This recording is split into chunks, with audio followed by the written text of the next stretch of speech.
And I would like to start off by saying good morning to everyone. Very warm welcome to our Wednesday webinar, and a special welcome to the Ambassador to Switzerland, His Excellency Dr. Nicholas Brühl, and others joining us from the Embassy. A hearty welcome to our SwissCham members, both locally and in Switzerland, as well as our members from the Austrian, Belgian, Spanish, and Portuguese chambers. It's a pleasure to have you all with us. I'm Eve Ralphs from the Swiss Chamber in Johannesburg. In today's webinar, it's a great honor for us to welcome back Daniel Silke, whom one should actually host once a month, Daniel, I've decided, as, as he's able to make such good sense of the trends and political happenings and all these crazy things in a way few others can. So for those of you who are new to Daniel, he heads up his company, Political Futures Consultancy in Cape Town. He's well known as a political economy analyst and futurist, but also for his live appearances as keynote speaker and event moderator. He has traveled the world and addressed huge audiences at international events, and he provides commentary to a host of publications around the world and has written a book entitled Tracking the Future. Dear Daniel, I'm delighted to welcome you back. Thank you for allowing us to host you. Before we start, just a couple of housekeeping rules, please. As per usual, if I could ask all of you to keep your cameras and microphones off. Daniel will take us through his presentation, and afterwards there will be a Q&A session. Please feel free to jot down your questions if they come to you in the chat box, and we'll go through them after the presentation.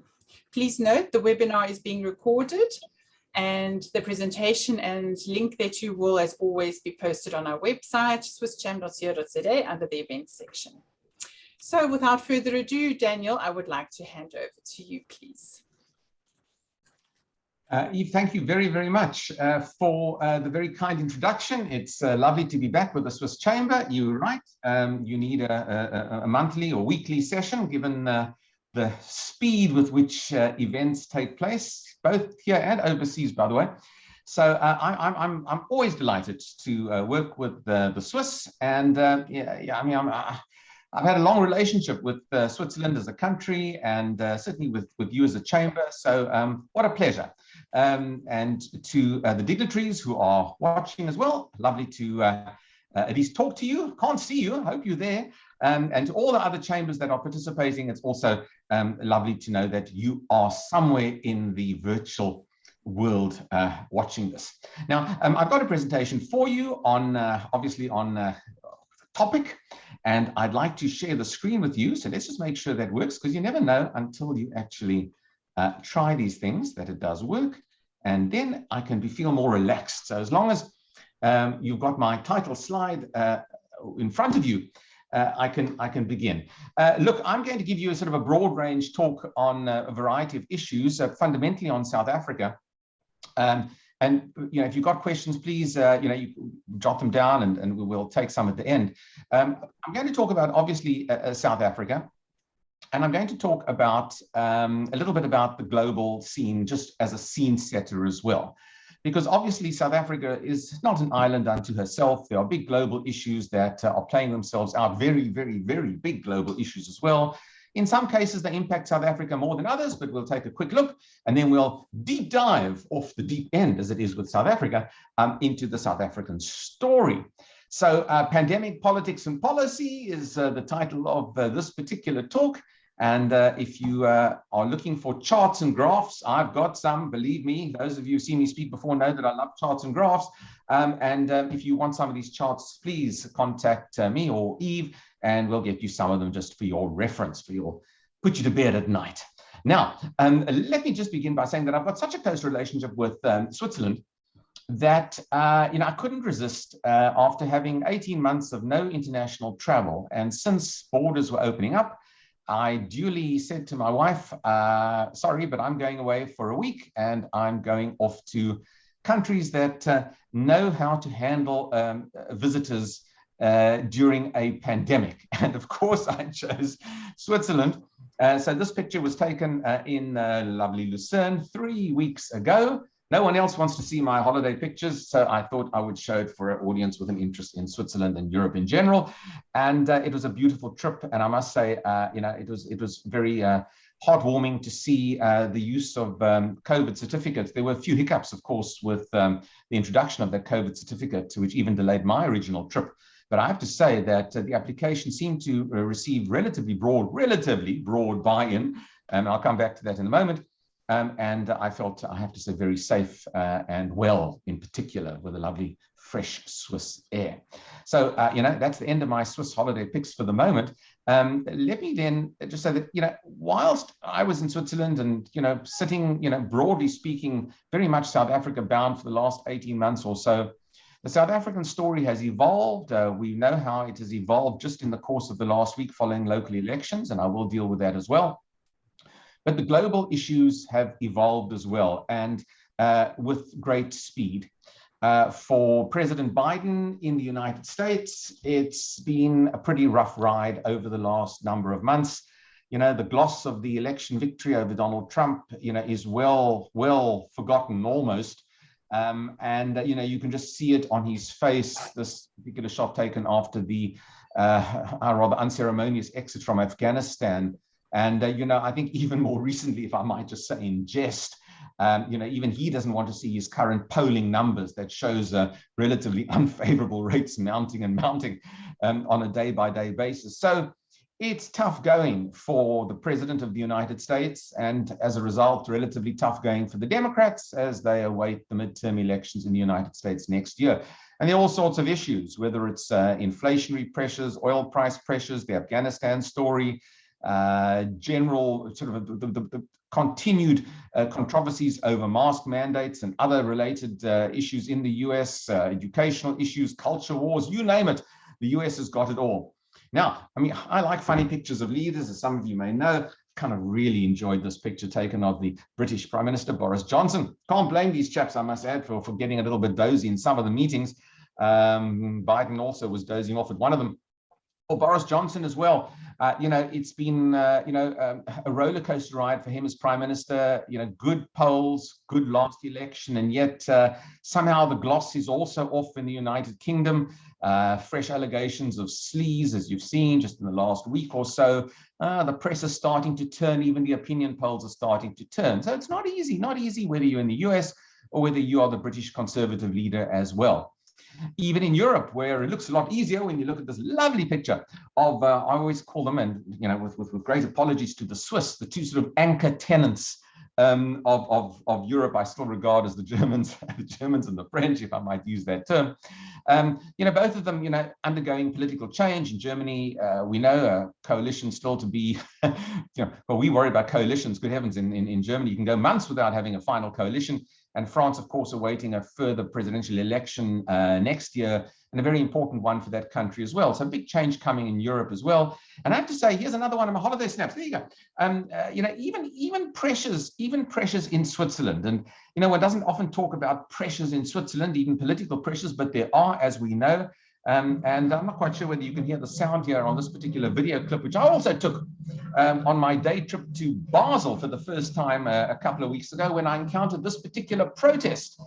This was an anti-vaxxer, anti-regulation protest, which was quite widespread across Switzerland on that particular day.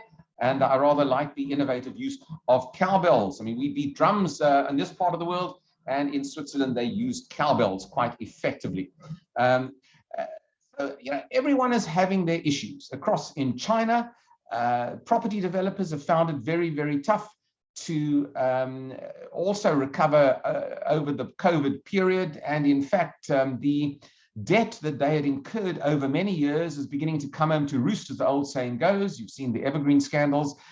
Property, of course, is a huge part of Chinese GDP development, and this huge kind of massively funded efforts, which often see more vacant or ghost buildings than they see real tenants move in, creating something of a problem for China going forward. And it's not just property where the issues of China are going to be flashpoints into the future.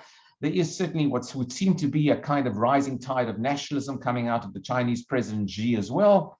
And that's unsettling, I think, many, particularly in the West. And there's a little island called Taiwan that also continues potentially to be a flashpoint now in terms of military exercises, and could be in the future. So just from a geopolitical point of view, you've got the incumbent presidents in the United Kingdom, looking a little bit fraying at the edges in terms of popularity. You've got China beating a more nationalist drum. You've got political change in Europe. And of course, I love this picture, and I'll show it and show it again. Our old friend in Moscow, who, of course, beats to his own drum all the time as well, rather like the shot.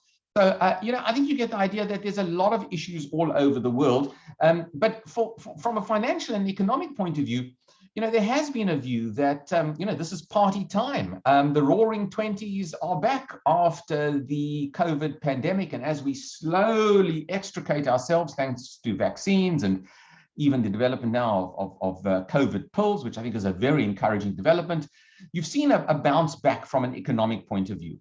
And you've seen that really in the charts, a sort of a V-shaped recovery, that dramatic decline in the pandemic, and then the recovery in many economies, and in particular equity markets in the United States and even in the major Western countries as well.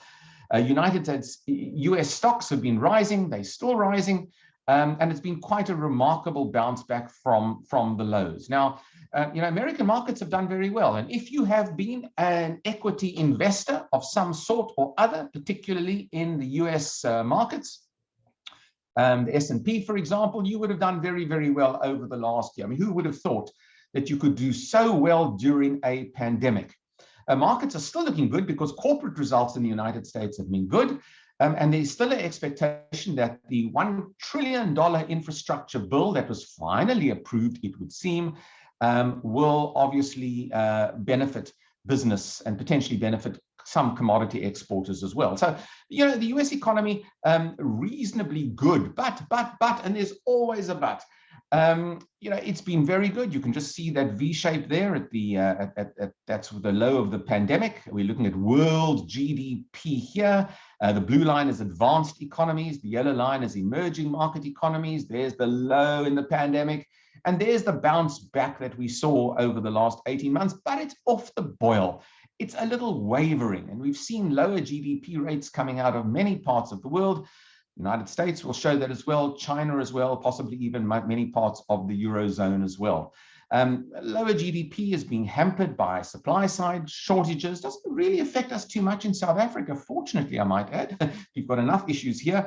But, go to the big box stores in the United States, you'll see those shelves looking a little bit sparse as goods have got delayed at ports. There's a lack of drivers, as you know.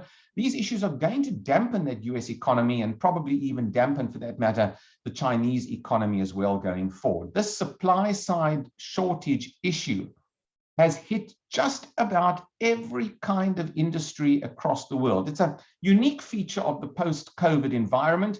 It does reflect the world bouncing back and a desire for consumption expenditure and the sort of delays in getting goods to consumers. And that will create a little more, I think, of a sort of a hiccup in terms of the global recovery going forward. As I said, not really an issue for South Africa. So in a sense, our GDP is going to be affected by other issues like power blackouts and Eskom. But this issue actually doesn't really affect us to any great degree. You've seen how it is going to affect some of the major Western markets, particularly in Europe. German industrial production is looking a little bit off the boil. Partially as a result of this, partially as a result of the COVID, the COVID hangover that continues now, particularly in Europe. And of course, the big issue, I think, for many economies, and it will be an issue for us as well, is the issue of inflation. Inflation has been rising in the US, across the Eurozone, in the UK as well. And the big question for most economists is this just a transitory feature of the post-COVID world, where there's just an added demand for goods, which raises prices across the board, coupled with the high oil price, of course. Is it just a post-COVID feature, or is it going to extend into something more dramatic and more medium-term-ish? For the moment, the Americans say it's a temporary feature of the post-COVID world, but I think there's enough inflation now in our various economies to make many economists and many leaders sit up and think about many of these issues. I'm not sure whether one can just wish it away as temporary, but if you had some of the big investor banks here with me, they would point to the projections towards the second half of next year, when many of the supply side constraints are going to be alleviated, and there should therefore be an expectation that inflation will then begin to ameliorate and move a little down. So the pressure will be off. Let's see. I'm difficult to make a prediction on it, but in the short term, there are certainly issues for that. Even in China, inflation has been rising. Factory and consumer prices have been accelerating there, and eventually that gets passed on to the consumer everywhere, given China's role as the factory of the world. It's not just inflation, it's not just supply side constraints. We've seen as a result of COVID, the world rack up huge amounts of debt to pay for the pandemic. Global debt remains, and I always flag this issue because, you know, is it the roaring 20s again, 100 years after the Spanish flu? Or do we have all of these other issues to worry about? And I think we do have these issues to worry about. I worry about them, and I sometimes see central bankers not worrying about them so much, but there you go. Global debt has mushroomed since the first quarter of 2020 and continues to be with us, and somebody's going to have to pay for this. Countries are going to have to pay for it somewhere along the line. Consumers are going to have to pay, and taxpayers are going to have to pay somewhere along the line as well. It also applies to South Africa. We've got higher debt here. How are we going to pay for it? You can grow your economies to pay for debt, or you can tax your citizens to pay for debt as well. So, you know, watch your back pocket wherever you happen to be in the world and wherever you're watching this particular webinar as well. That post-pandemic world has created a problem that we've got in South Africa of lost jobs. Particularly young people and unskilled people have lost more jobs than those with skills. Obviously, that creates, again, a sort of a divided society. We've had it prior to COVID. I'm afraid COVID has exacerbated it, certainly for us in South Africa. We'll come back to that a little bit later. And if all of that stuff is not enough, the world is getting warmer, and the issue of climate change is very much back on the front burner. The pandemic, to some degree, pushed it off the front burner, but I'm pleased to say that with the pandemic, hopefully in a more manageable form, the issue of climate change is getting the attention that it needs.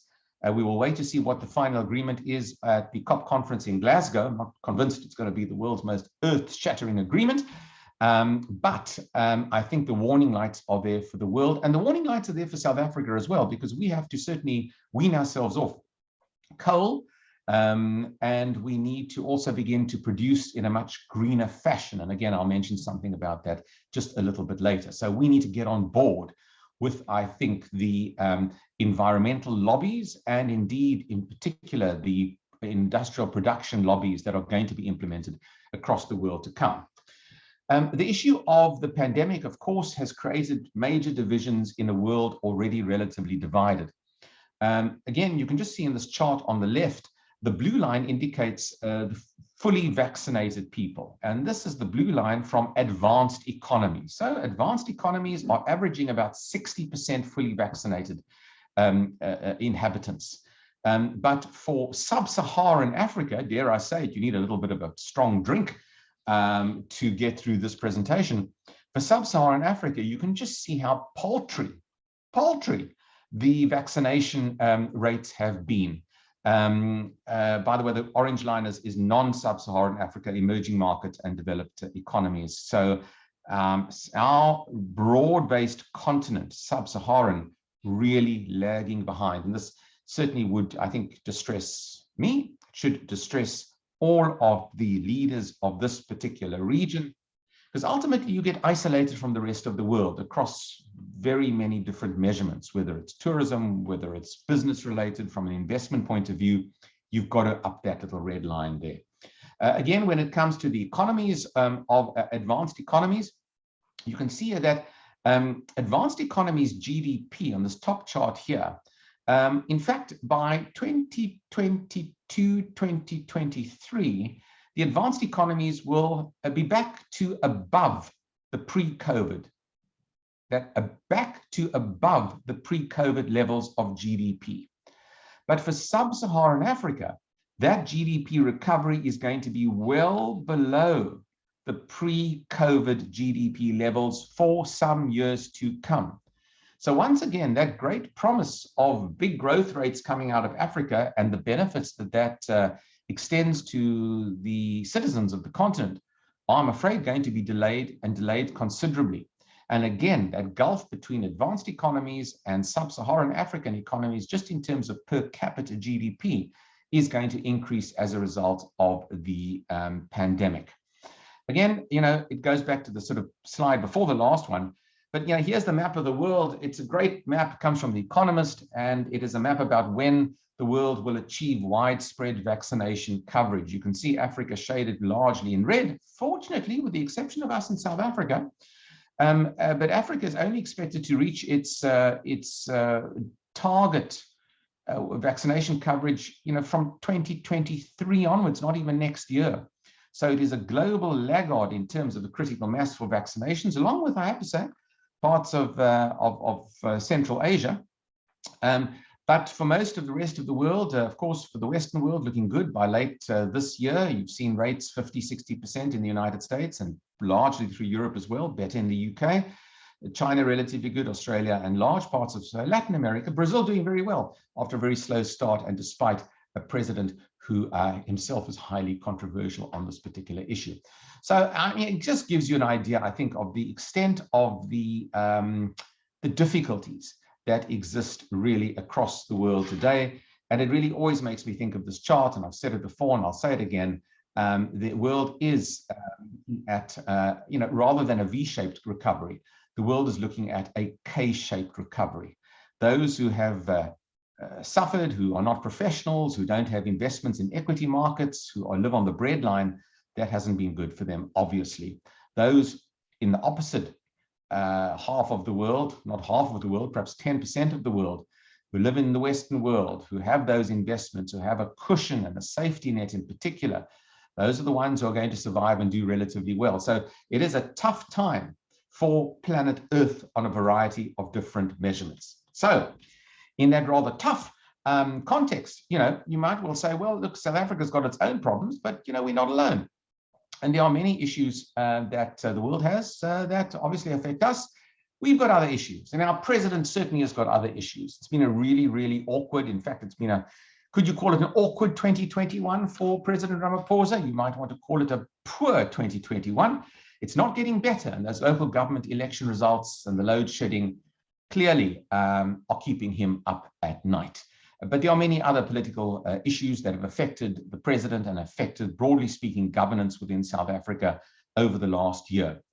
Who's got the worst job? I might ask you. I should take a poll. Shouldn't take polls have become popular when you do webinars. Who's got the worst job in South Africa? Is it President Ramaphosa or poor Mr. De Ruyter at Eskom, who now has to try and appear weekly on television to try and placate a very restless nation when it comes to load shedding? I rather like this tweet, by the way, and one has to be a little bit cynical as a South African, and South Africa's sense of humor, I think, is well, it's pretty pointed, but it is all over the world. Here's a tweet from Victor Dlamini. Eskom now produces more press releases than it does electricity. I rather like that particular tweet, as sad as that might be.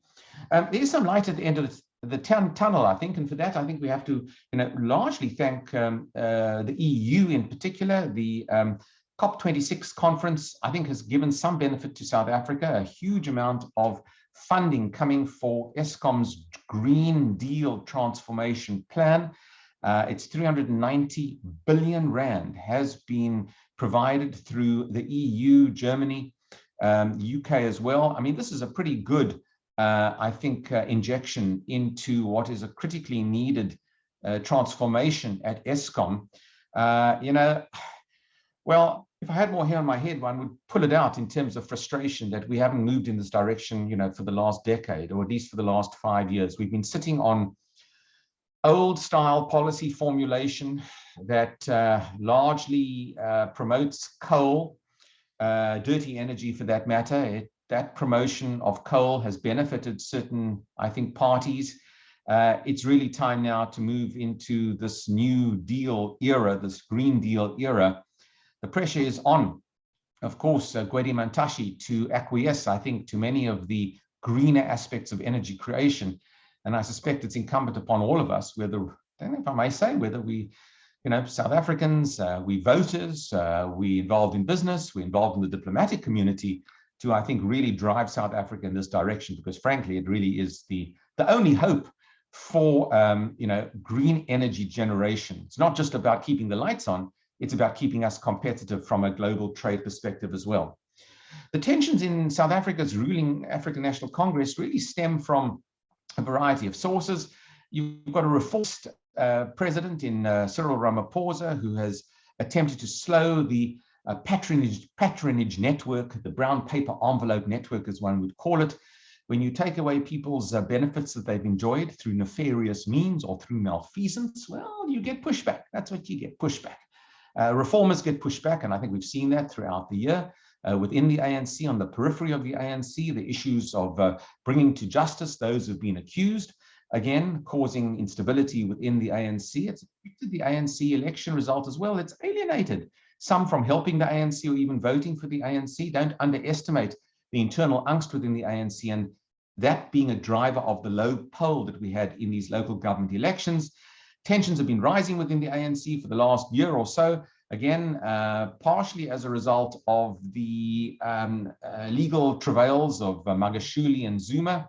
Of course, tensions are going to rise again in the ANC, because when you have a very bad election result, as the ANC has had, you have a reduction in the amount of patronage that the ANC can actually deliver.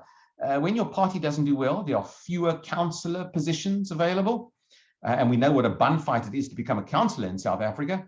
There are also fewer opportunities to really use those big city council budgets to funnel off money to patronage-based projects. And we know that this has been the case in the past as well. So, it's going to be, I think, these election results have got some unintended consequences within the ANC. It's not just about losing support.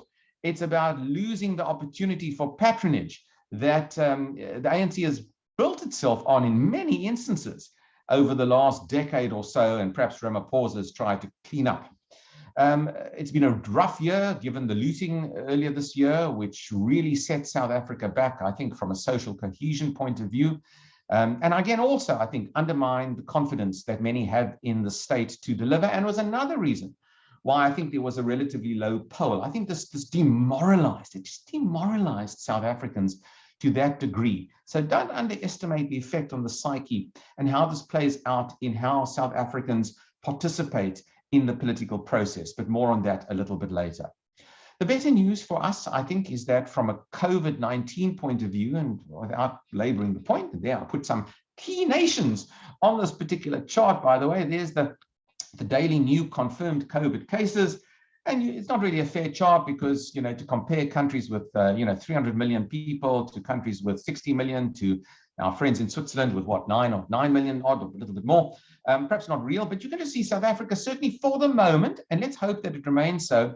And even with, barely 30% vaccinated, we have for the moment tamed COVID, at least for the moment. Let me not get ahead of myself. And we have seen spikes, of course, again across Europe, even with relatively high vaccination rates. So we need to be vigilant, but it's good news for us. It allows our economy to be more normalized, and I would like it to be even more normalized, with even more of the remaining restrictions, particularly on the curfew at night, lifted, so we can perhaps get some normalcy into our own way of life and economy. This is an important week, of course, for the finance minister in South Africa, Enoch Godongwana, the new finance minister. This is a week in which he will present his medium-term budget policy statement tomorrow, as it happens in Parliament. This is the first indication of the Godongwana reign as Minister of Finance. We've really had a revolving door of ministers of finance in recent years. This Minister of Finance has a tough job once again, and it's a tough job given the current state of the South African economy. We are likely to see this year a bounce back after the dismal showing last year of our economy. I think these are projections from Bloomberg, about 5% GDP growth, but that's the bounce back effect from the lows of last year. So it's a little bit distorted. I'm not sure we're going to get to 5% if load shedding continues like this. We may not, but we are seeing a bounce back in our economy, and the lifting of the COVID restrictions, very important to allow that to continue. We had a 6.4% decline in GDP last year, so it couldn't have got worse, frankly. But when you look at the forecasts for 2022 and 2023, and these will be updated tomorrow, by the way, for the medium-term budget. So let's wait for those figures. But when we look for the forecasts for South Africa's GDP 2022, 2023, you'll see that for most of the major agencies doing reporting, there's really not much above 2%. The IMF are saying just over 2%.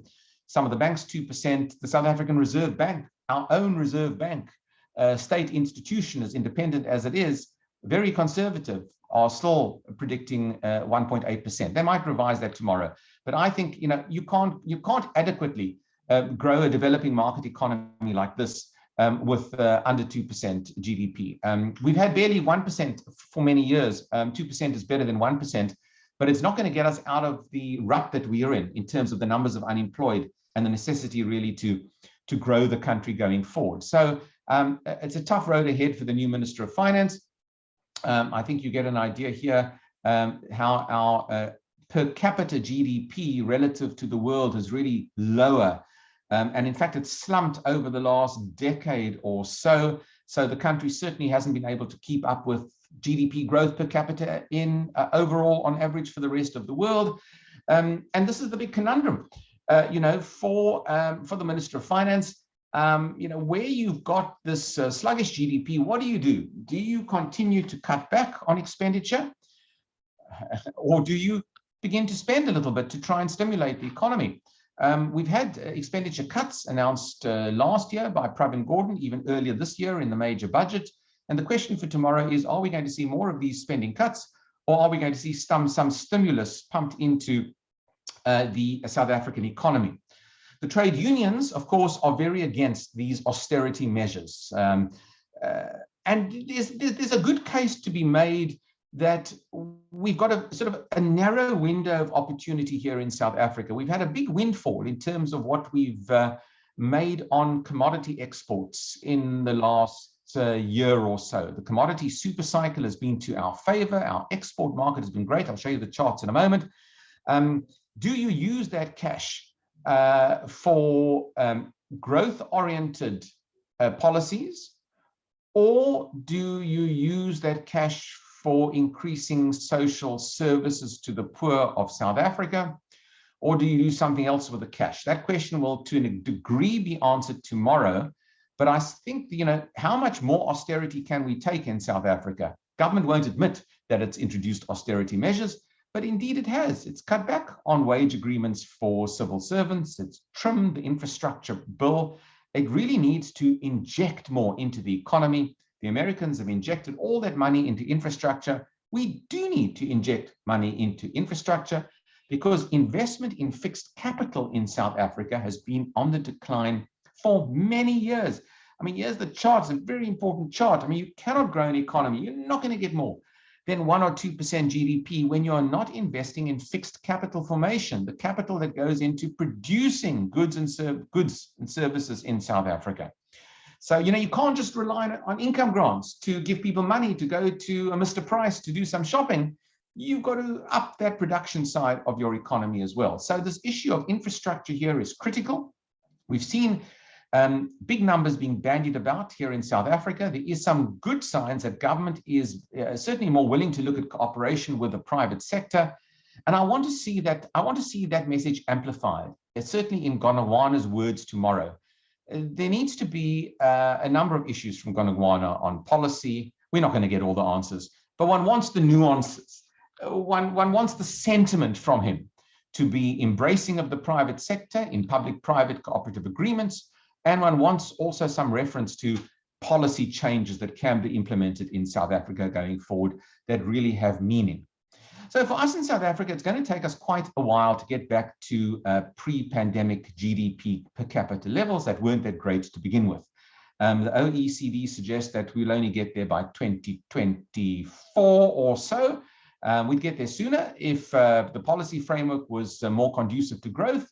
If the policy framework is going to be constrained, again, because of the internal politics of the ANC, if the policy framers' hands are going to be tied or handcuffed because of those internal ANC ideological battles, then we're going to be very sluggish again with GDP growth going forward. What we will watch tomorrow very carefully is South Africa's debt costs. I mean, this is really one of the drains. You take in money from tax, you have a windfall in terms of your commodities that you now sell. And what do?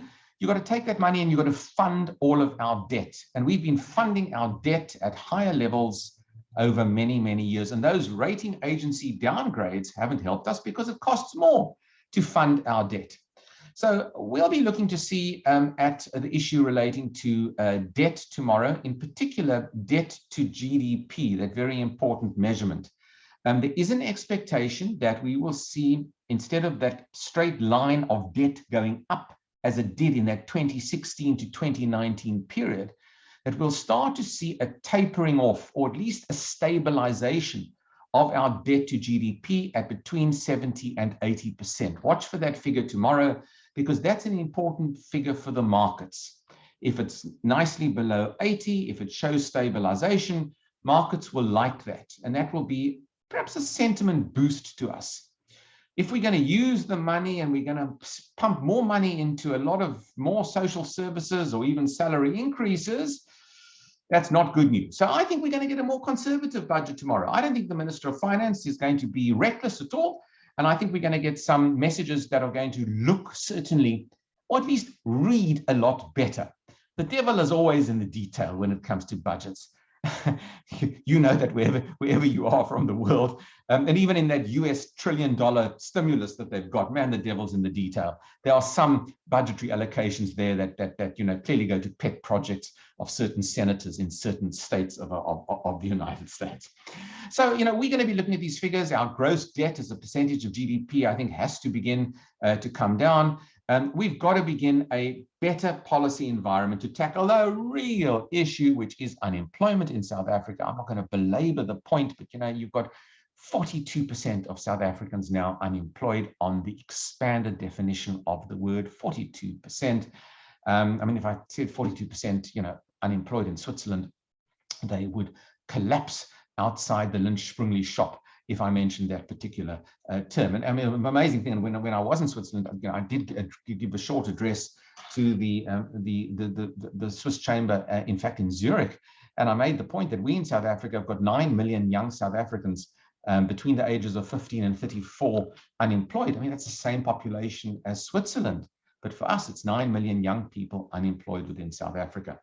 So all of these issues have to be in some form or other addressed. Our manufacturing sector has just taken a nosedive. That's employment in manufacturing also over the last 15, 20 years. What a great industry. We've got the skills, we've got the capacity in our factory. We may not have enough power, but we've got the ability to up the capacity utilization. And you can't keep on giving grants to South Africans without a growth side of the equation coming to the fore as well. We've had an increase in the people receiving grants, which is the blue line, and there are more people in South Africa now that receive grants than are in the formal employment sector. There are many informally employed, of course, but it does show you how the grants have become the predominant way in which South Africans really earn some cash. All of these factors have increased income inequality within South Africa. I won't belabor the point, there's too much to go through here, and COVID hasn't really helped that. So the big question tomorrow also is, are we going to see any movement on the basic income grant being introduced within South Africa? My own view is that it's unlikely to be announced tomorrow. It's more an announcement for a big major budget like the one in late February. We may see reference to this, and we may see that the point is still being studied. But the question is, can we afford a basic income grant? We have given a sort of a post-COVID crisis grant to South Africans. I suspect that will continue, at least for the next number of months, until there's more clarity on that basic income grant and whether we can afford up to 200 billion rand per annum on that. I mean, you've got to get the money from somewhere. Where do you get the money from that? You should get the money from growing your economy, because you really shouldn't need to tax South Africans even more than that. If you tax South Africans even more to pay a basic income grant, well, you have the possibility of a taxpayer revolt, and you have emigration as middle-class South Africans look to park their cash and park themselves, I must be honest, outside of South Africa. We've seen a shrinking middle-class tax base as well. A lot of charts I know, I'll give you some of them if you're that interested in them as well, but they're there just to back up what I'm saying. So, I think tomorrow we'll see some good news. The size of our economy has been revised upwards in a statistical revision that will help our GDP figures. We've had a favorable trade surplus because of all those commodities being exported out. Our own domestic economy has been very weak, so we've had limited imports. We need more imports, because if we're importing, it means that our industry are beginning to use productive equipment from a country like Switzerland. But in this case, you can see our exports far exceed our imports. It's good because our exports are earning us some cash, and that means we will have a lower budget deficit. Our income versus expenditure is going to look somewhat better than it has done, and the projections hopefully will look a little bit better as well. The problem is always this issue of inflation, as I've said for the rest of the world, at 20 Rand per litre in South Africa. It's not pretty when you go and fill up your car as well. And we can expect, therefore, if inflation remains relatively stubborn, to have gradual interest rate rises expected over the 22 and into the 23 period or so. Incremental for the moment, and I wouldn't worry too much about that. So this is a test, an important political test for our Minister of Finance, Enoch Godongwana. I like Mr. Godongwana. I think he's an ANC insider, which is good. He's not imposed on the ANC, but I think he's got his head screwed on when he can identify the real core issues. I don't want to read quickly from this particular quote from him. It's a quote he gave just after he became minister in an interview. He said, "Our economy has not performed well for a long time for a number of reasons.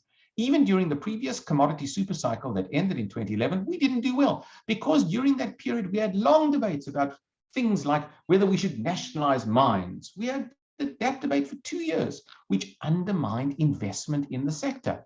Policy uncertainty has a big impact on growth. Business gets scared, combined with the global financial crisis and then state capture, and I would add in the pandemic, which exacerbated the downward trajectory. And then came the coronavirus." So, I think he's got his head screwed on. That policy uncertainty and the wrong kind of policies absolutely are what we don't need at this particular time. But there's a political connection coming up to the local government elections. And I got the slide transition right. I was worried if I make a point and I can make the transition correct. You've all just suffered through, 5-6 weeks of a local government election campaign. We have a lot of elections in South Africa. They get quite boisterous. This one was unusual. It was during the COVID time, and the campaigns were relatively truncated. This was an election, frankly, more about, not so much about, the result, last week. Frankly, it was more about what our politics are going to look like in 2024. On the basis of that, it was a watershed election. Clearly, the ANC's worst performance yet, and at 46% of the overall national vote, a remarkably poor performance for the Party of Liberation. Academics, and I always question this, but academics have always said, look, a Party of Liberation remains in power for a generation, and then they start to lose support. And there are examples of this across the African continent. And lo and behold, it came to pass to some degree in these local government elections that voter apathy, inertia, anger, frustration, the fragmentation of political parties, particularly the bigger political parties, have caused the ANC to entertain its worst results. It's ironic that these results for President Ramaphosa's ANC are substantially worse than that for Jacob Zuma's ANC in the same local government elections in 2016, even with all the negativity about Zuma at that stage, which led to a terrible result for the ANC then. The result is even worse for the ANC now. So the honeymoon and gloss that the new dawn of President Ramaphosa gave to South Africa for those few years from 2018, it's over, folks, and it's over for President Ramaphosa as well. For those of you that don't like the ANC, it's always good to look at a photograph of the faces of the ANC when they are watching election results at the Election Results Center. Not very happy folk, I might add. But clearly, the ANC vote was disproportionately affected by the fact that there were so few voters who arrived to vote. The stay away, I think, was a stay away. I think voters weren't motivated. Let's be honest about it. They weren't taking a long weekend. They were not motivated. They weren't impressed with the political party choices on offer, and they certainly weren't impressed with the bigger political parties, the ANC and the DA to some extent as well. The turnout in South Africa was 45%. That's 45% of registered voters. Now remember, a large body of South Africans are not even registered to vote. So in this very telling cartoon from the well-known South African cartoonist Sapiro, he makes the point that we've got nearly 40 million people who are eligible to vote, but of that 40 million people, only 30% voted. There's a large body who haven't registered to vote. I think the registration process is too complex myself. It should really be just very seamless. But there you go. Unfortunately, our democracy has contracted. We're a new democracy. A democracy should expand. We should be including more people in the formal political process of electoral politics. And I'm concerned that we have in this election shrunk the size of our democracy. When you shrink the size of your democracy, instead of South Africans participating at the ballot box when it comes to protest, well, potentially they can participate in street protests, some of which are fine and legitimate, others of which can be very violent, as we've seen in the recent past. And that's what concerns me particularly about this election. So putting the results of the political parties aside, it's the state of our democracy that I think has suffered as a result of the low poll. So the results have given pretty much a headache to all sorts of individuals. Fikile Mbalula, who's the head of the ANC election campaign, holding his head in that particular picture. You can just see here the turnout, and I'm going to use these figures from Davie Scholz, who did some work for News 24. I also do some writing for News 24, so I'm very happy to use Davie's excellent stats. You can get here the turnout by demographic group in South Africa. You can see who turned out to vote. Well, Afrikaans and English-speaking voters, white voters were the most motivated to go out to vote. White voters, the most motivated to go out to vote. Please, I didn't drink before this particular session. You can see who was less motivated. Colored voters, Indian voters, and black voters were the least motivated. And that's why that ANC result is disproportionately bad as a result. Again, if you drill down further into the figures, outside of KZN, you can see the black electorate vote dip for the ANC outside of KwaZulu-Natal, and it's down quite substantially, that black electorate vote. It dipped also for the DA, and it showed only moderate increases for the EFF. So there was no great gain for the EFF from this voter stay away. It was what I would call a moderate and perhaps uninspiring gain for the EFF. You would have thought that given the frustration with voters, the EFF is a more natural vehicle in a way for a body of those ANC voters. It didn't come to pass. The EFF didn't do badly, but they certainly didn't do what they could have done. Again, you can just see here, this is in KZN, by the way, the chart on the left is the KZN, the black electorate in KwaZulu-Natal. Look how the ANC support dropped from 77% in 2016 to 56% in 2021. I mean, it really is very dramatic in KwaZulu-Natal in particular. Perhaps that KZN was one of the more dramatic results that we've seen. I'm scratching my head because so is he. Everyone's scratching their head. Despite the spin doctors of the DA, it was a difficult result for that party as well. Look, you can't blame the DA, I suppose, for trying to spin its way out of the fact that it lost support since 2016. The party has undergone a torrid 2 years as the main opposition party. When you lose your leader, Maimane, you lose your star mayor, Mashaba, you lose De Lille a few years back, you lose Phumzile Van Dam, you lose Lindiwe Mazibuko, and they all kind of run anti-DA campaigns on Twitter and social media. Man, oh man, the fact the party managed to stabilize its votes since 2019 is probably pretty good news for head scratcher Mr. Steenhuisen, and probably enables him to keep his job. So the DA got just about 22% of the vote, 22% of the vote, just good enough for him to say he's stabilized the vote going forward for the DA. But there are warning lights for the DA. The DA's white Afrikaans electorate is still less than it was back in 2016. The Afrikaans electorate is down. Even the English-speaking electorate is also down to some degree. And certainly in the Western Cape in particular, the DA's coloured support has dropped from 77% in 2016 to only 54% this year.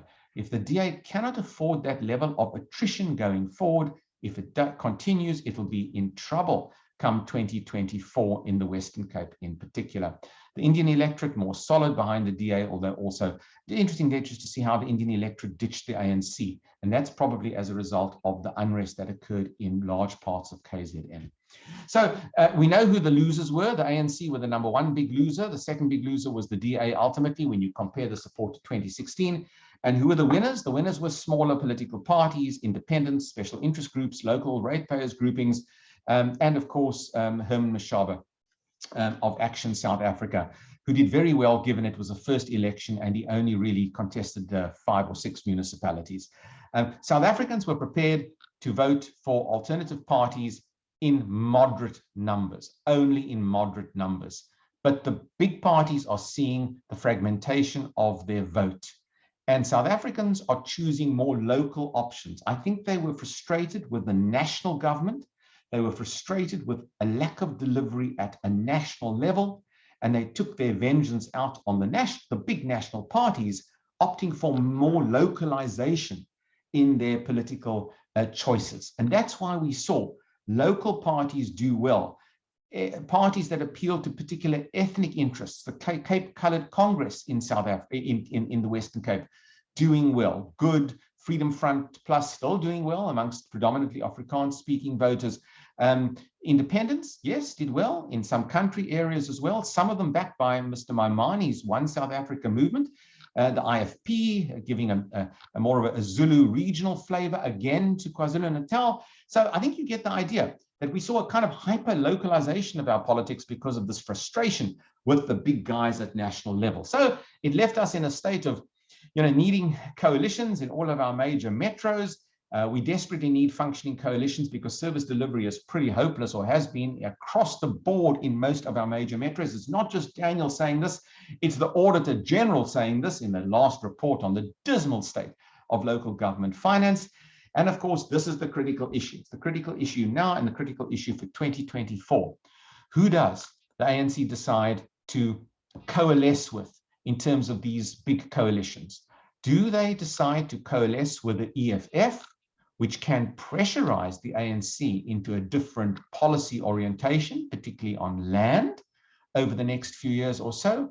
Or do they try to remove themselves or distance themselves as far as possible from the EFF, choosing smaller parties that are not as polarizing as the EFF can be? That's the choice for President Ramaphosa and the NEC of the ANC. My own view is that, for those of you who don't know South Africa, you've got to love the acronyms. You can just have a whole sentence full of acronyms. My view is that the ANC is going to do local deals with different parties and different bundles of parties in different municipalities in South Africa, so as not to be seen or be beholden unto a broad agreement. It's a safety valve, therefore, for the ANC, but there may well be an agreement or two coming up with the EFF, particularly in Nelson Mandela Bay, where I think that becomes I suspect that will become an ANC EFF run city. But in Johannesburg, for example, I think the DA and Mr. Mashaba's new party could very well, with a few other parties, take the reins there. So watch out for local deals and different permutations across South Africa. Ultimately, for President Ramaphosa, this is a test of his presidency. When you don't do well, the knives are out for you. The knives were out for him in part before this election. It's not good for a leader to preside over a declining support base. As you know, internal party tensions can become the order of the day. The ANC doesn't need even more of that. My own view is that there ain't anyone else other than Ramaphosa to lead the ANC into the next election. We know from opinion polling that Ramaphosa, despite this bad result, was more popular as a leader than his own party was. Imagine how bad the ANC would have done had there been another leader at the helm. So I think, the ANC don't have much choice. Warts and all, internal difficulties and all, they will need to reaffirm Ramaphosa at the ANC's National General Council next year. That's my opinion. You can call me back next year and, hold me to account if I get that one wrong. More importantly to me is, can Ramaphosa hold the ANC together? The party's going to have introspection. When there's introspection after a bad election, it's also never good. Somebody's going to get the blame. There are recriminations. He's had it tough to hold the ANC together thus far. The KwaZulu-Natal result was so bad for the ANC in particular that I think there are going to be a lot of tensions within the ANC. It's going to become even more combustible as it moves to 2024. So everybody, I've now exhausted you. What are the paths for South Africa? Well, an interesting path going forward. I think at last we've got a more competitive democracy than ever before. And at last, the governing party cannot be guaranteed of winning a majority. This is an important historical event in our recent post-94 politics and should not be underestimated. It therefore heaps pressure on government to deliver and deliver more effectively. And that's why I like the result.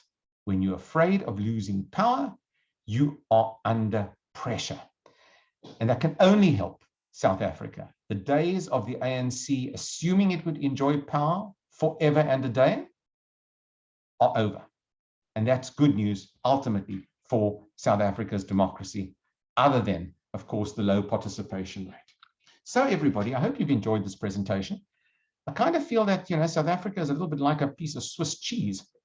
It's got a few holes in it. It's got more than a few holes in it. And I think the big challenge, for all of us is obviously piecing up those holes. But of course, good Swiss cheese has to have holes to make it the award winner that it is. So maybe this is a society that will battle along, warts and all, holes and all. But I think there are some interesting signs here that our politics is mutating and changing at last. It's the policy framework in particular that now deserves attention. And I think that there are elements, certainly within the ruling group within the ANC, that want substantive policy change. Can they now sell this into their own party? If they can't, we go into stagnation where those holes become bigger. If they can, I think we'll sort of manage along with a South Africa that hopefully becomes a lot better at policy planning now and into the future. Thanks very much.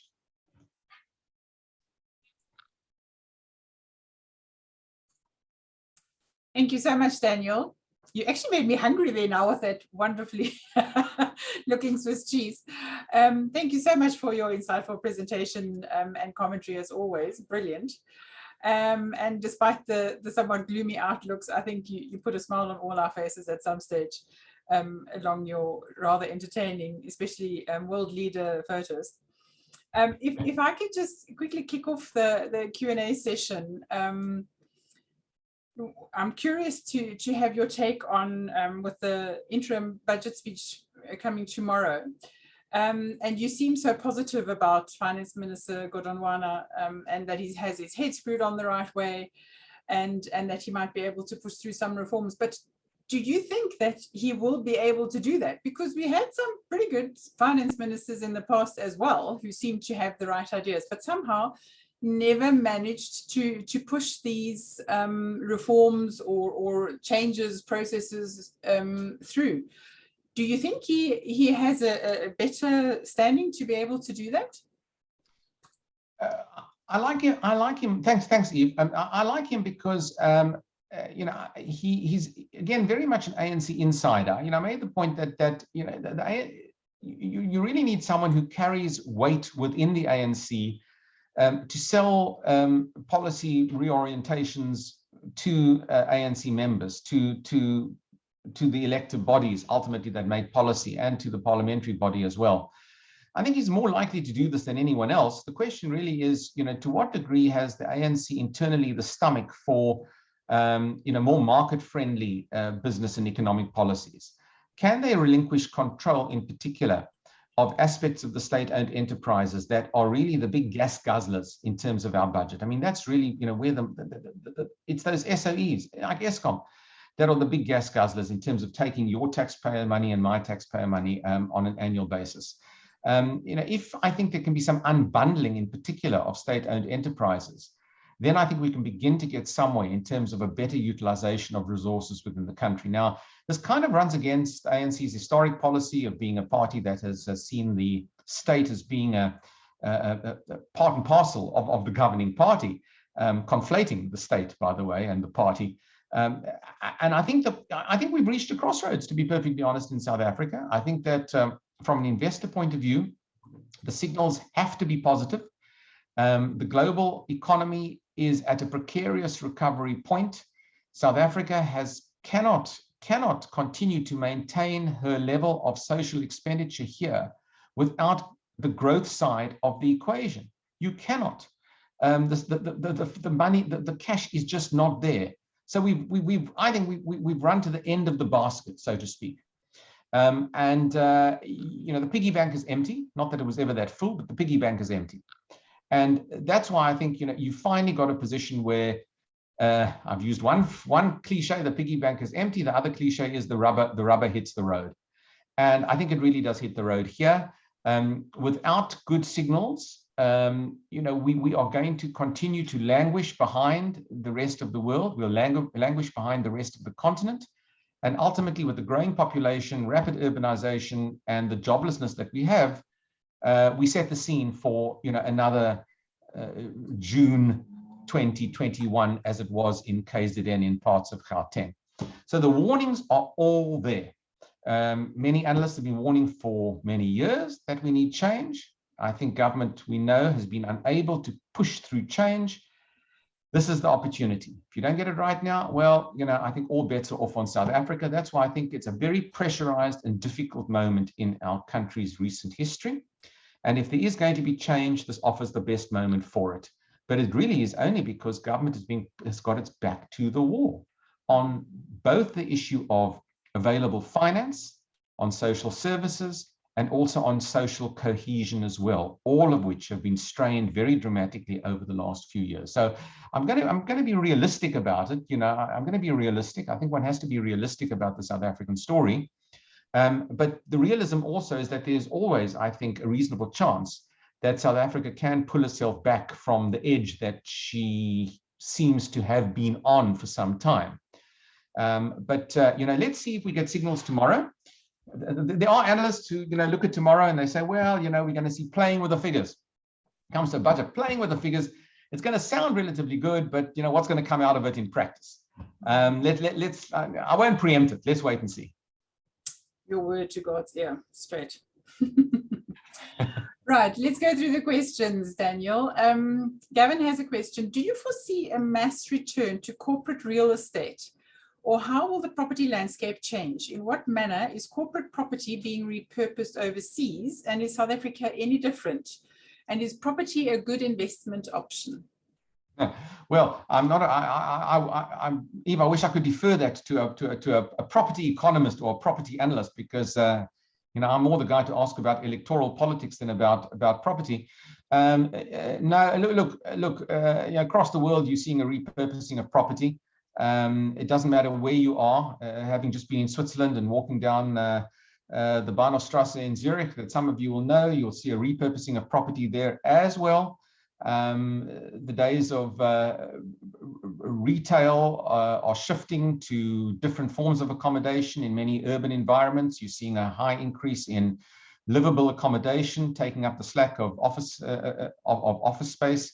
And I think the era of the work from home certainly is going to be with us for some time. I think incrementally it'll move back to physical office space. And in fact, you've seen South Africa's property companies come back quite nicely just in the last month, 2 or 3 or 4, as we've tried to normalize the COVID regulations here. So I think that the shock to the system that depopulated commercial office space will probably alleviate over time. But I think there are some permanent changes that are going to be made with more flexibility for workers and from where they can work.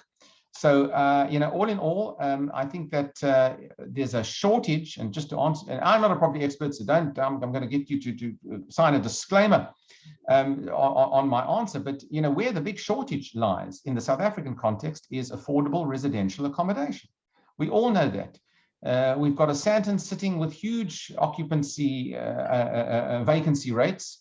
But we've got a huge shortage of affordable accommodation. And that's the real challenge for South Africa. The real challenge is to make the land available. And that's a battle between local, provincial, national government. The three tiers of government in South Africa blame each other for their inability. And it really is a distressing inability. not to make land available and really embark upon proper large-scale, low-cost housing relatively close to our cities. The big issue for us, and I'm pretty much a conservative economic thinker, but when it comes to social policy in South Africa, you can't perpetuate also, and sorry, it's going to be political on this matter, but it does relate to property. You can't perpetuate our cities that are still built along apartheid lines. You really need to develop this low-cost, urbanized environment in South Africa. It's a tremendous business opportunity for property developers who can enter into that market. And there are all sorts of schemes of affordable housing that could be implemented here. The regulatory side has been a nightmare deluxe.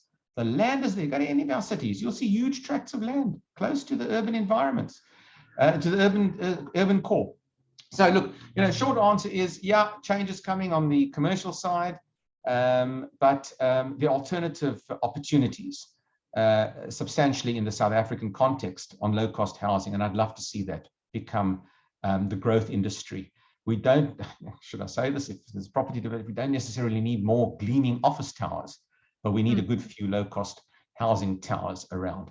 But that's controversial because some people argue. Some of them would lend themselves quite nicely. And all sorts of important economic factors. Thanks very much for the question. It's very relevant.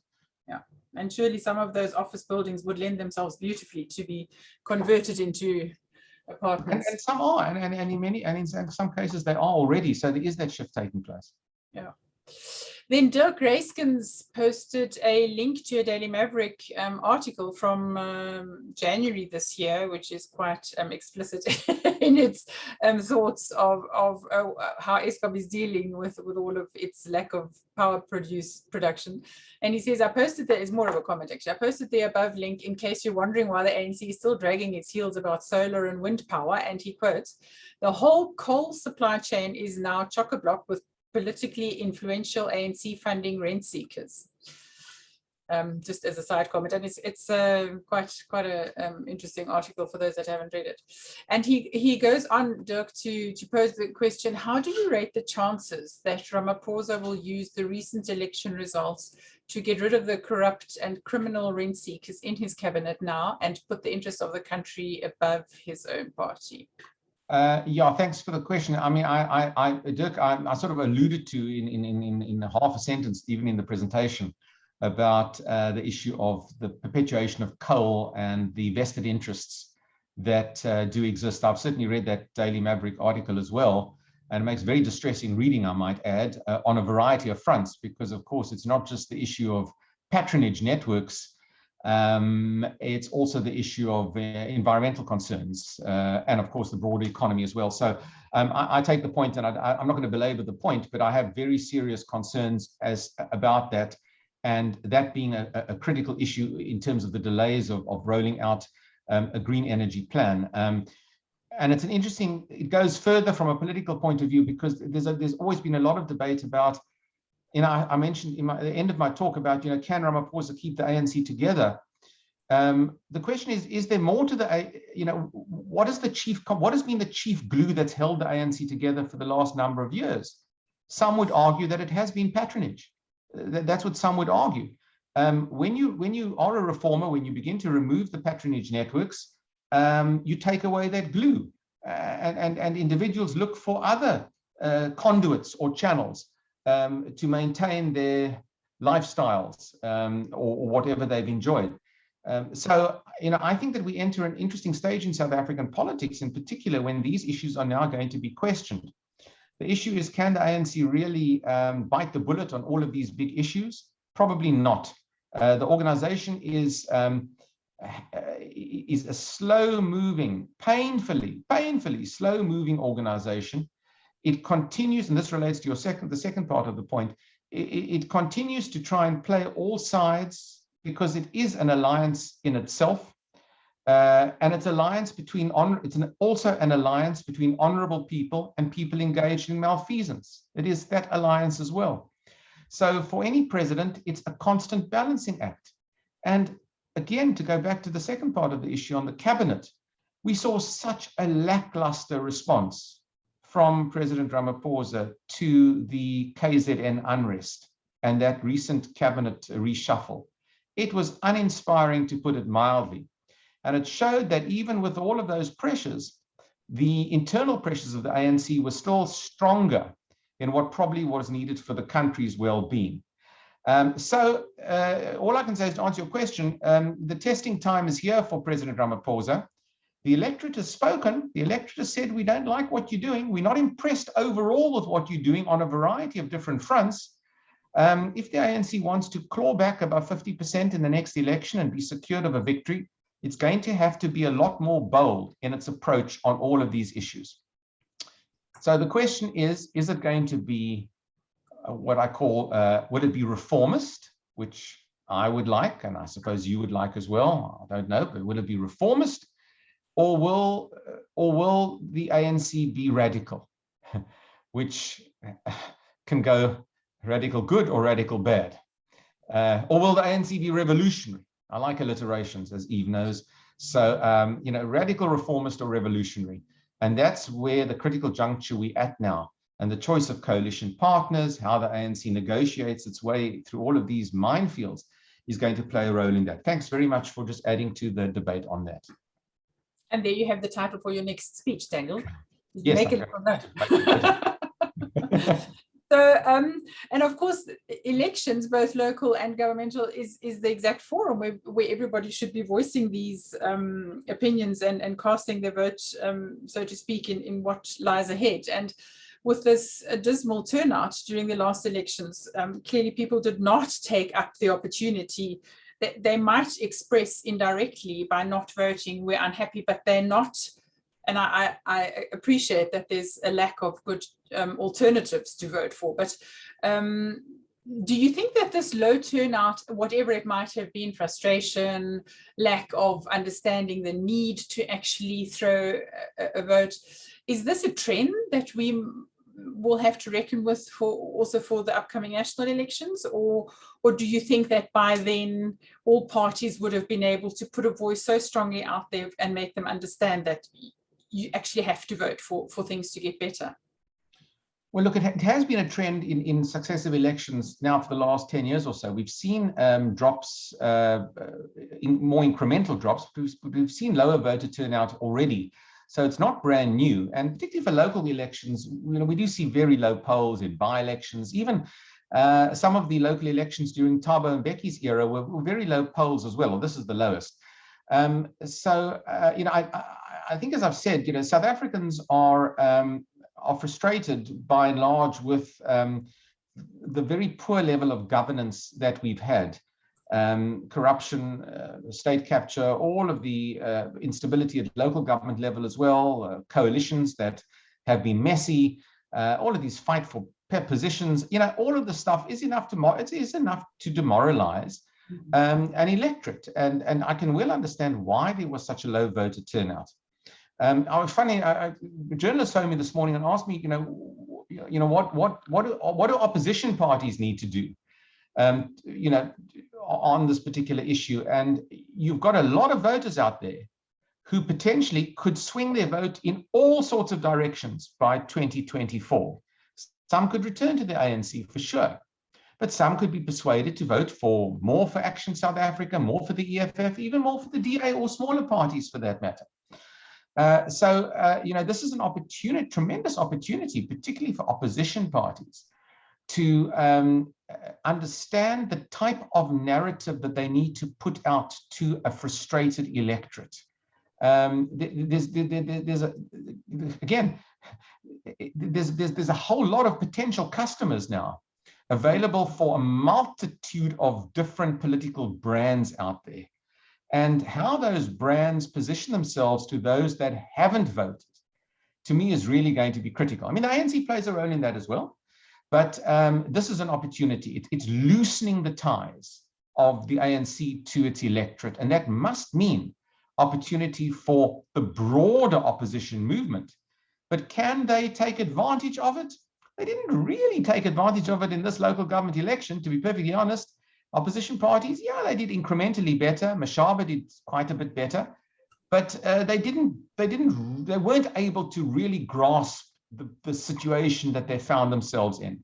And researching that and the messaging needed is going to be their challenge, I think, to 2024. Yep. Super. Thank you, Daniel. I think we have run out of questions. If anybody would still like to ask something, now is your chance. Do I see a little hand there? Yes, Julie. If Julie, you would like to pose a question, can you unmute yourself and speak maybe? Julie, no, Julie's taking down her hand. Okay, cool. Wonderful. I think then we're almost at the end of our time. Hello, can you hear me? Oh, yes, we can hear you. Is that okay, wonderful. My question was first, there seems to be, oops, sorry, I don't know. We can hear you. Oh, you can hear me, okay. So first, there seems to be a growing gap between the political focus and the concerns of the people. Do you see that happening? So the political doesn't seem to address unemployment, crime, corruption. Yeah, I just wanted your analysis on this growing gap. My second question was, don't you think that, I have the feeling that you present Ramaphosa as a person working, walking as a funambule, and trying to tackle, trying to lead while keeping the ANC together, but isn't he in command, and strongly so? Why isn't he taking the reforms that needs to be taken? And then because you're an economist, I wanted one figure. What are the chances, what is the percentage of chance that the ANC defeats in 2024 and we can still have economic reforms? And the last question is that, do you think Action SA and Mashaba can look like a bit Macron and his party with En Marche?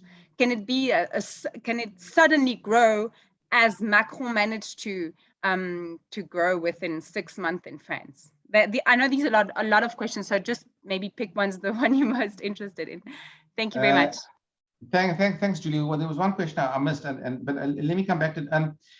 You actually raise a good point. The first point you make is a good point, and in fact, I was going to say it. Now, I think it slipped my mind. What we have seen in in the Afrobarometer opinion polling, which was done just before the elections, was how little faith. Is that you, Julie? I can see a picture of you. Is how little faith South Africans have in many of their key institutions. They have little faith in politicians. They put little, and Julie, I must tell you, I took a slide out of the presentation because there were too many, on how little faith many people all over the world have in their politicians, and in Europe as well. But South Africans have increasingly little faith in key institutions of the state. They have little faith also, I have to say, in the electoral process, which is very, very distressing. The figures for the IEC have been poor in terms of trust. The IEC don't tell you that when they give their debriefing, but the Afrobarometer survey, and you can go back and have a look at it, I've got the slide of it, I can get it to you, is very telling in this gulf that has emerged between South Africans and even the judiciary, even the police services. There is an increasing gulf, and that also plays itself out in this disconnect between the electorate and politicians.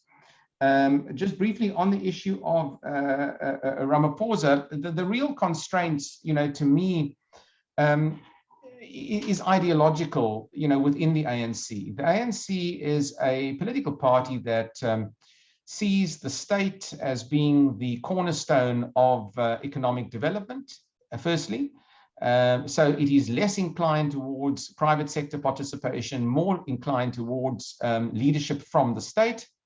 And the ANC, as a sort of a nationalistic liberation political party, also sees itself as the custodian of, effectively the custodian of the state. It as I say, conflates the party, the ANC, with the state.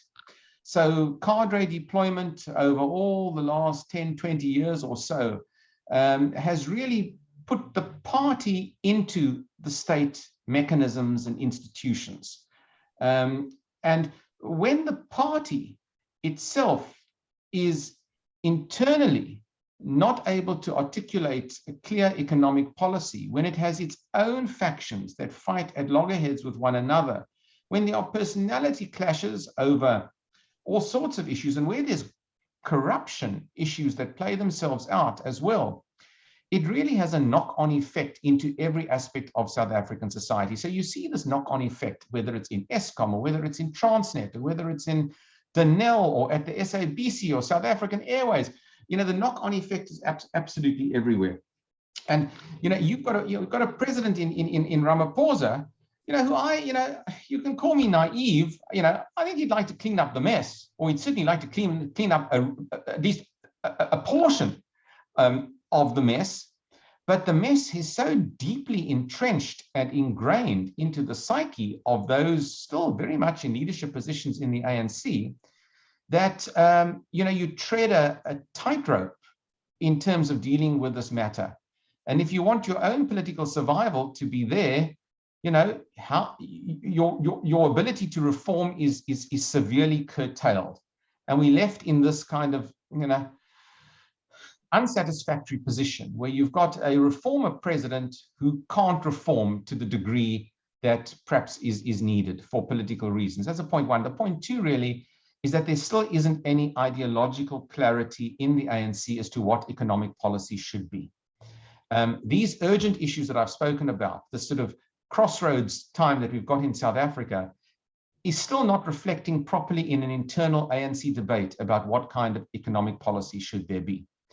And if you really don't know what you stand for as a political party, it's very difficult to get buy-in when you formulate policy. And I think the ANC is really in that space at the moment. It's got, so that's part of the constraints ultimately that Ramaphosa feels. Just on the issue of Action South Africa and the Macron, well, it's nice to hear him being compared to Macron, I must tell you, because some would, of course, have compared him to Bolsonaro in Brazil. Macron, much more attractive personality to me than Bolsonaro in Brazil. I hope, you know, Brazilians watching here, but that'll be the end of my association with the Brazilian Chambers of Commerce. And I might add, Brazil's got a really good vaccination rollout campaign. So something went right in Brazil. Mashaba is an interesting mix, a really interesting mix of pro-free market, but also pro-social delivery. He's increasingly occupying an unusual space in our politics. We haven't had a pro-free market party for some time. Even the Democratic Alliance has softened its stance on the market over many years, more like a social market political party.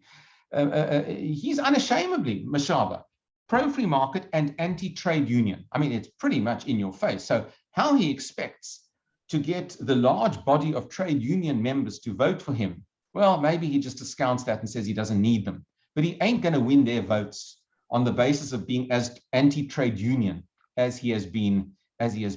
Still, he compensates for that by talking about social delivery. He compensates. So he can quite cleverly bridge, he can do a bridge over the trade unionists and talk also to poorer South Africans. Now, this is a unique position that I haven't seen in South African politics for some time. And he sprinkles in a little bit of populism by wanting tougher measures on immigration. So, you know, well, it's a bit like adding all sorts of different herbs and spices to a political platform and hoping that enough of them stick together to form something quite big and quite impressive. And I think that's what he's attempting at the moment. And there's a fairly fertile ground in South Africa for this message. And I think what was interesting, just on this issue on Mashaba, is that he probably even took a few votes away from the EFF. And once all the analysis is done, and we haven't quite seen all the analysis too early, but I think he didn't just take votes, he took votes from the DA, he took votes from the ANC, he probably took votes from the EFF as well. And if he can get this message right of social delivery, there's no reason why you cannot sell a more free market approach and social delivery in South African politics. Now, you may be more familiar with Macron and Macron's sort of overall appeal. And Macron also has got different sides. There are different sides to Macron. I think you will agree in terms of how he practices politics. But I think that if there's any comparison, Mashaba is new, Macron was new. There was no, although Mashaba had a history in the DA, leaving the DA was probably the best thing that Mashaba could do for Mr. Mashaba. Not for the DA, I might add, but for Mr. Mashaba.